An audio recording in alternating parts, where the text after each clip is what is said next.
Right, everybody, we're back again. I'm rocking it down, I'm rocking it out. I want to discuss as to why I just chose to go into kayaking. Pretty sure I've not shared a story here on YouTube. Um, I might not have shared this story before either, and I've shared it on my social media accounts, but because I know all those people there, I've worked with them, know them locally here in town where I'm from. But growing up, I grew up with a family that loved the outdoors, camping basically. My grandparents, particularly talking about here, my late grandparents, they had a membership at a sportsman's club, and I was exposed to the outdoors at an early age, around between the ages of 4 and 5, but probably a little younger than that, 3 years of age, and that was my first love of the outdoors. I've always loved it, and I've shared a lot of the outdoor hikes and stuff, and some of the kayaking stuff I did this past fall. First time kayaking, but I've always loved the outdoors. I always have. It's always been a big part of my life, and it'll always will be a big part of my life. And the thing with getting into kayaking, you can hike and explore nature, explore certain areas, different paths and whatnot. But I started with kayaking late, so I decided it would be nice to go kayaking on a couple of these lakes and just discover like what you can discover on the lakes, like narrow passages with a kayak you can go on because you can't go on them with a motorboat with narrow passages, but different things that I explored, like one area this past fall, pretty cool. Just very, very neat, and a lot of films and stuff too. So that I've done. Of course, I didn't have like the professional GoPro. I film on my phone here, like I'm doing right now. For like a GoPro or a DG Action Pro Camera 5, it's like 300, 400 bucks. Plus, on my kayak, I got on both sides, this side here and this side here, a gear track which I can put like a camera on.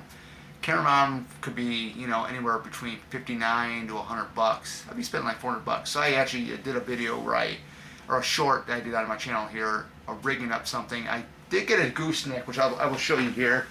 I don't know how well it's going to pick up. This is what I will be using on my kayak. It can flex. So what that does is my phone will go here long ways, like how you see me right now on the camera, so you can get a wide shot. So I got a plastic baseball bat. It works great. Just wedge it in between the bungees on the front end and the bungee where my phone would sit at, and then we got it good.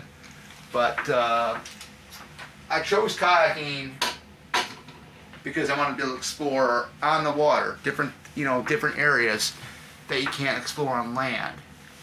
I do a lot of lakes. I've not done a river. I mean, yes, we do have a river out here. People have told me, yeah, to try a river, but the only way I would do a river kayaking would be like if I'm with a group of kayakers that I know and stuff like that, just to be on the safe side. But I chose that because I chose to do kayaking because why not? I can nature hike, plus I can also do kayaking on the water, and get to explore a bigger lake and whatnot. And there's quite a few of them where I go. There's a place that's like about a half an hour away from where I live at that I go, and there's a whole other area I discovered that's like way on the other side of where I do the kayaking and the nature hiking on the fossil trails. So that is definitely something that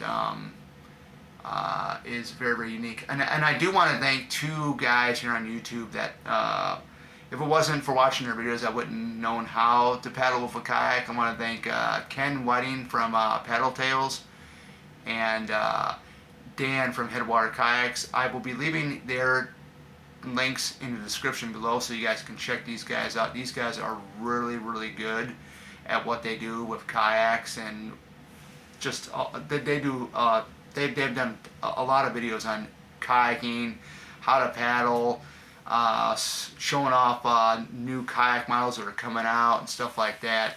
So yeah, I just wanted to come on here and talk about something with kayaking outdoors, stuff like that. Because I mean, if you're getting started in kayaking like I did this past fall, which I'm still new at it, you're never too old to learn anything. I started kayaking when you know, when I was 40, which I'm still 40.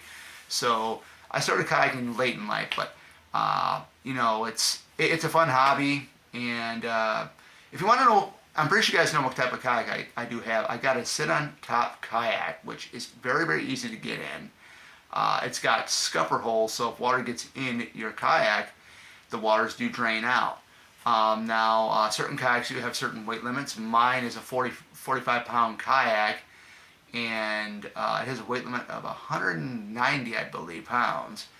It's usually your 12 footers, guys, can hold more weight. So if you guys that are weigh a little bit more, 12 footer will probably be the best way to go. I know there's some that are like 10 foot, because mine is a 10 footer. I know some 10 footers can be heavy duty, which it can hold more weight to it. So just keep that in mind.